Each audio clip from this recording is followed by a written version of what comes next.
Hi, welcome back to SK Crochet.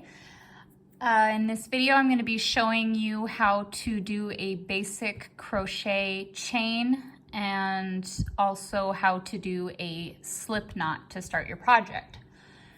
If you didn't see my last video, I had recommended viewers to go out and buy a worsted weight yarn.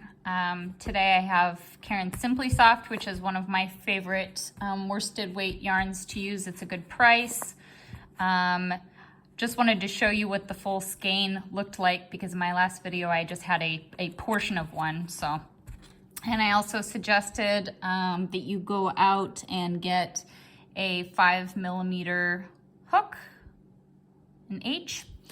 Okay, so we're gonna go ahead and start. We're gonna kind of go over how to hold your hook as well, because that's probably the most awkward thing when you first start. When I first started, I was a really tight crocheter.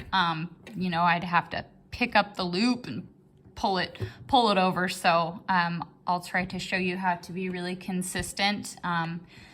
For me, it's just keeping it loose. Too loose is never a problem when you're first starting out, but being too tight is. So when you get your skein of yarn, I like to start from the middle section. The reason for that is you can just kind of tug on it straight. If you do choose to start this way around the yarn, then you're gonna have it kind of rolling around a lot. So I like to start in the middle. Okay, again, for viewers, I am left-handed, so everything I show you in my videos is going to be done left-handed. So we're gonna start with our slip knot. What you wanna do is take your first two fingers like this, and you're gonna just place it in front. I always leave a little bit of tail at the bottom there, and I'm gonna hold it with my thumb. So you wanna go ahead and you wanna wrap all the way around once, and then you're going to go here to the front, and in the middle, underneath, you're going to put that under, and it forms a loop. I'll show you again. So hold my tail here, around, under, kind of spread your fingers out, and you're gonna pull the loop. Okay, and that's something that you can practice. You're gonna have a tail here. You never want it to be too short. This one's a little bit longer than I typically would like, but that's okay because we'll just get started. And I usually go ahead and I usually pull a little bit out where I'm working at a time so that you're not constantly tugging on it. Okay, so what you wanna do is you wanna make sure that this loop around your hook is pretty loose. You wanna be able to fit it up and down the length of your hook without it being too tight or getting stuck. And so the first thing we're gonna do is our first chain.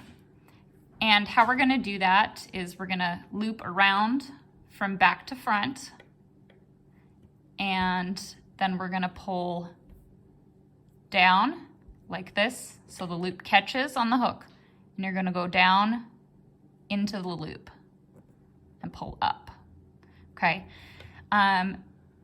like I said, when you first start, it's a little awkward at how to hold your hook and hold your yarn. I kind of got in the habit of holding my yarn like this, so sometimes my finger cramps up. I know a lot of people that crochet tend to loop.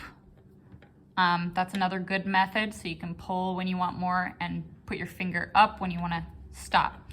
But I will just do it the bad habit way that I've always been doing. So we're gonna go ahead and we're gonna make a couple more chains on this. So we're gonna loop around, catch it on the top of the hook, and go down and up. So I'm gonna do a couple chains like that. You'll notice when I'm pulling those, try to see that amount of space that I have in there. It's just nice and loose and easy, okay? And as you're doing this, just keep your hands nice and relaxed, loose, okay? And you'll see here, you can see my chains, okay? So to count them, let's say we want to do 10 chains and you want to count and see how many you have, do not count by the the gap in the middle of the chain, and there's a good reason for that. You'll always come up one short, okay? We typically in the crochet world count by the bumps, okay? So this is gonna be, after the knot, this is gonna be your first one. 1, 2, 3, 4, 5, 6, 7, and 8, okay? This is part of that bump. So we have 8 loops, or 8 chains.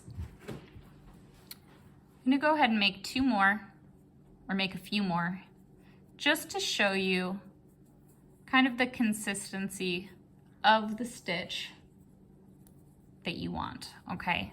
So if I lay out my chain here on the table, you'll notice that it's pretty flat and pretty straight, okay? If you knitted it really, or excuse me, crocheted it really tight, it's gonna have some bends to it, and it's gonna wanna just curl up because it's so tight.